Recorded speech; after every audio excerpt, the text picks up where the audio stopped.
Welcome back to News USA. It is November 24th, 2020. And we got news yesterday that the Trump campaign or Trump team was going to go ahead and move forward with the peaceful transition of power, now allowing Biden and his team to access over $7 million in funds that they need to get all of their ducks in a row before they take office in January. Biden has announced a lot of picks from his cabinet, so what better time than now than to take a look at who some of these folks are. Let's go ahead and start off with Janet Yellen. He will be picking her as his Treasury Secretary. Yellen is 74, and she was the first ever female Fed chair. So she worked in the Federal Reserve, and she would be the first female head of the U.S. Treasury. She was also an economist in the Clinton administration. So quite a history there. Next is Alejandro Mayorkas. I want to make sure I'm pronouncing that correctly. Hopefully I am.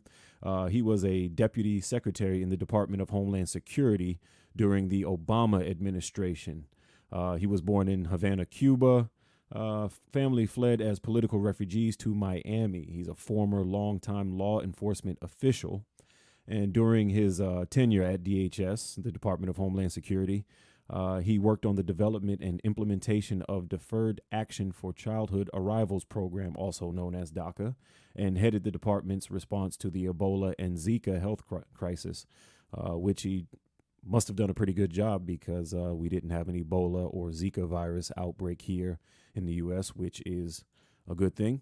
Next up is Aviles Hayes. She should be the Director of National Intelligence if she's confirmed, and she would be the first woman to lead the intelligence community.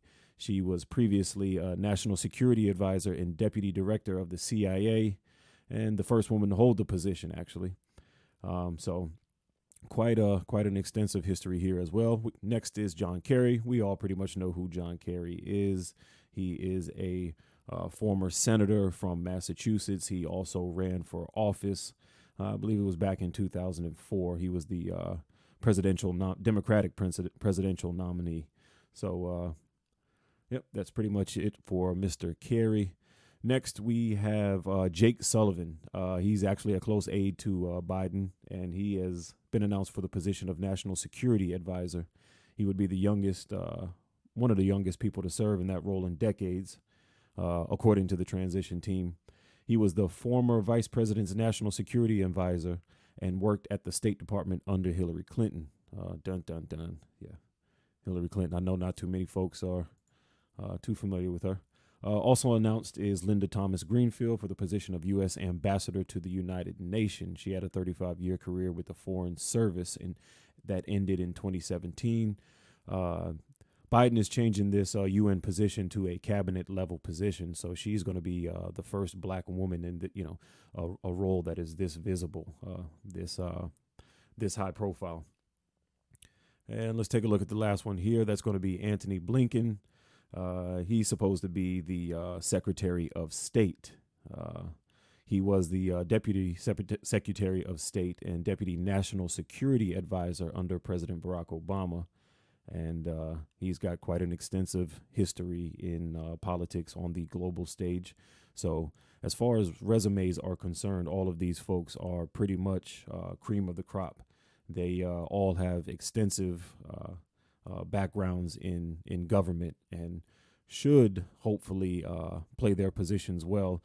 4 of the 6 roles have to be require Senate confirmation. So it's not a guarantee that all of them will get through.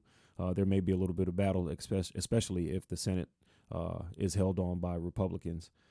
So we'll see what happens, but just wanted to give that quick information and take a look at Joe Biden's national security team. Thanks for watching. Stay tuned to News USA.